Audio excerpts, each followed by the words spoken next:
And you have access to a previous incarnation as an Atlantean person. Yes. What is he or she like? What was his or her experience? I was a woman, and I was in charge of a community in that time. It was a matriarchal society, so circles of women were ruling the territory. I was living in the Nile. It was a colony from Atlantis. So my great-grandparents moved from the main islands to the Nile, to the river.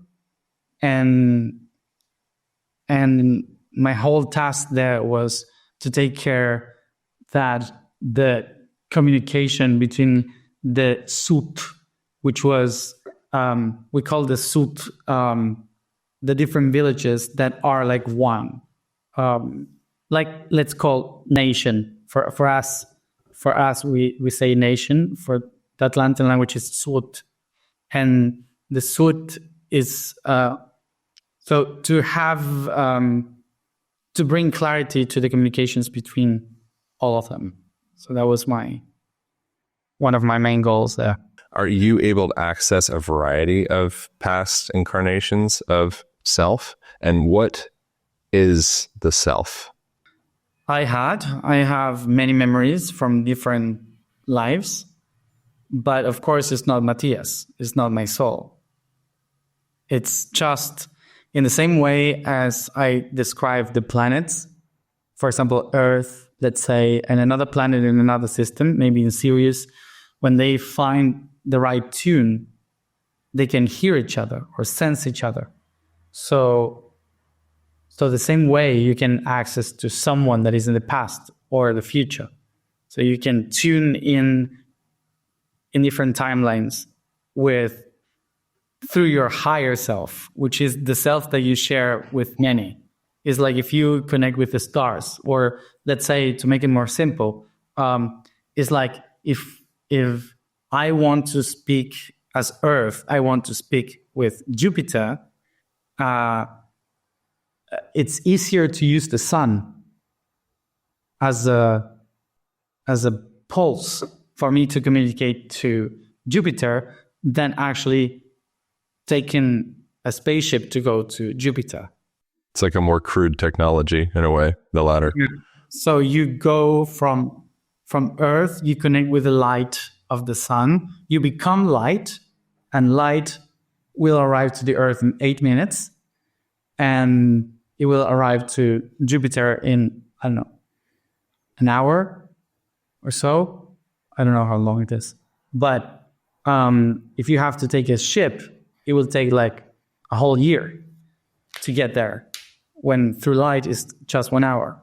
So kind of like that, you can also communicate through time.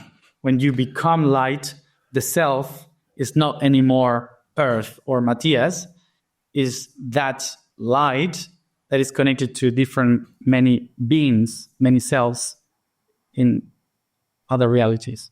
And so is to become light, because we already, like, one of the realities is that we already are light, and we are just a perpetuation of the sun, and there's probably layers behind that somewhere as well, I presume. Is that just a focusing of perception, like the spotlight of consciousness to the light, to be able to access the information within it? Yeah, you have to become light. And right now, our whole structure believes that we are not.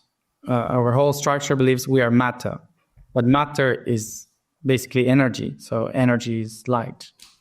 So that's why one of the ways in which you can access all this data is when you allow yourself to release the ego. And the ego is not something bad. The ego is like saying gravity. It's like a spaceship. It's like a carrier. It's a vessel. It's the one that helps you to basically understand that from everything that exists, this is you. So if you don't have that, you don't have consciousness, you don't have experiences. It allows you to like reach out and put food into your face, as opposed to like feeding the tree and, whatever, feeding the desk. It's like, oh no, like, all right, take care of the vessel. Cool. Exactly. But don't get lost in the vessel. Yeah. So it's just getting used to know how to use and take benefit from that ego instead of being used by the ego. If you don't know how to use the ego, then the ego takes you. So that's why a lot of people, when they say you have to release the ego or not have ego in order to be more spiritual, that's a problem there, because it's like saying I can have a car and I don't know how to drive it, but I can just try get in. So you can kill someone. Yeah. Yeah. You need to know how to drive the ego.